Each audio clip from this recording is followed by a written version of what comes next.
سورہ بقرہ میں اللہ تعالیٰ فرماتے ہیں تم میں سے جو لوگ مر جائیں ان کے پیچھے اگر ان کی بیویاں زندہ ہوں تو وہ اپنے آپ کو 4 مہینے 10 دن روکے رکھیں. یعنی خاوند فوت ہو گیا ہے، بیوی ابھی زندہ ہے، اب بیوی 4 مہینے 10 دن تک اپنے آپ کو روکے رکھے گی، وہ عدت گزارے گی. یہ عدت وفات ویسے تو ہر اس بیوی کے لیے ہے جو خاوند کے ساتھ زندگی گزاری ہوتی ہے، لیکن یہ عدت وفات ان عورتوں کے لیے بھی ہے جن سے شوہروں کی خلوت صحیحہ نہ ہوئی ہو. یعنی میاں بیوی کو شادی کے بعد کوئی پراپر ایسی جگہ نہ مل سکی ہو جہاں وہ تنہائی میں میاں بیوی والے ازدواجی تعلقات قائم کر سکیں. یعنی شادی کے بعد میاں بیوی کو تنہائی میں ایسا موقع نہ مل سکا ہو کہ وہ دونوں ایک دوسرے کے ساتھ میاں بیوی والا ازدواجی تعلق قائم کر سکیں. تو ایسی عورت جو ان ٹچ ہوتی ہے اور اس کو شوہر کے ساتھ تنہائی میں قریب آنے کا موقع نہیں ملتا، تو وہ ان ٹچ عورت بھی یہ عدت وفات یعنی 4 مہینے 10 دن کی گزارے گی. البتہ جو پریگننٹ یا حاملہ عورتیں ہوتی ہیں نا، وہ اس کیس میں نہیں آتی. ان کی جو عدت وفات ہے وہ بچے کی پیدائش تک ہے. اب بچے کی پیدائش چاہے شوہر کی ڈیتھ کے فوراً بعد ہی ہو جائے یا کئی مہینے لگ جائیں، جیسے ہی اس کا بچہ پیدا ہوگا اس کی عدت آٹومیٹیکلی ختم ہو جائے گی. آگے اللہ تعالیٰ کہتے ہیں پھر جب ان کی عدت پوری ہو جائے تو انہیں اتھارٹی ہے، اختیار ہے اپنی ذات کے معاملے میں معروف طریقے سے جو چاہیں کریں. تم پر ان کی کوئی ذمہ داری نہیں ہے. اللہ تم سب کے اعمال سے باخبر ہے. زمانہ عدت میں چاہے تم ان بیوہ عورتوں کے ساتھ منگنی کا ارادہ اشارے میں ظاہر کر دو، خواہ دل میں چھپائے رکھو، دونوں صورتوں میں کوئی حرج نہیں.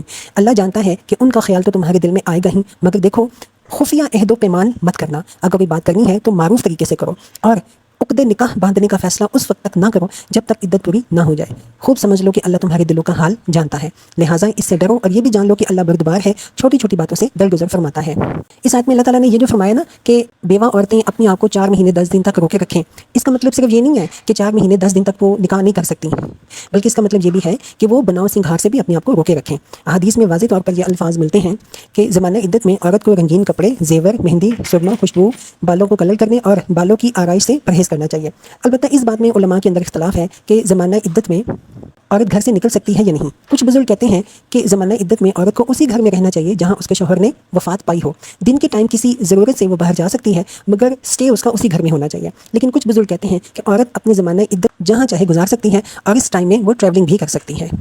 اللہ تعالیٰ فرماتے ہیں والذین یتوفون منکم ویذرون ازواجا یتربصن بانفسہن 4 اشہر وعشرا فاذا بلغن اجلہن فلا جناح علیکم فیما فعلن فی انفسہن بالمعروف واللہ بما تعملون خبیر ولا جناح علیکم فیما عقدتم به من خطبۃ النساء او اکننتم فی انفسکم علم اللہ انکم ستذکرونہن ولکن لا تواعدوہن سرا الا ان تقولوا قولا معروفا ولا تعزموا عقدۃ النکاح حتی يبلغ الكتاب اجله واعلموا ان الله يعلم ما في انفسكم فاحذروه واعلموا ان الله غفور حليم. اور اس آیت میں اللہ تعالیٰ نے یہ بھی کہہ دیا ہے کہ زمانہ عدت میں چاہے تم ان بیوہ عورتوں کے ساتھ منگنی یا شادی کا جو ارادہ ہے وہ اشارے میں ظاہر کر دو، چاہے دل میں چھپائے رکھو، تو اس میں تو کوئی حرج نہیں ہے، لیکن کوئی خفیہ وعدہ نہیں کرتا. اگر کوئی بات کرنی ہے تو معروف اور اچھے طریقے سے کرتا، اور نکاح باندھنے کا جو فیصلہ ہے اس وقت تک نہ کرو جب تک کہ عدت پوری نہ ہو جائے. عدت پوری ہو جائے دین آپ ان کو پروپوزل بھجوا سکتے ہیں.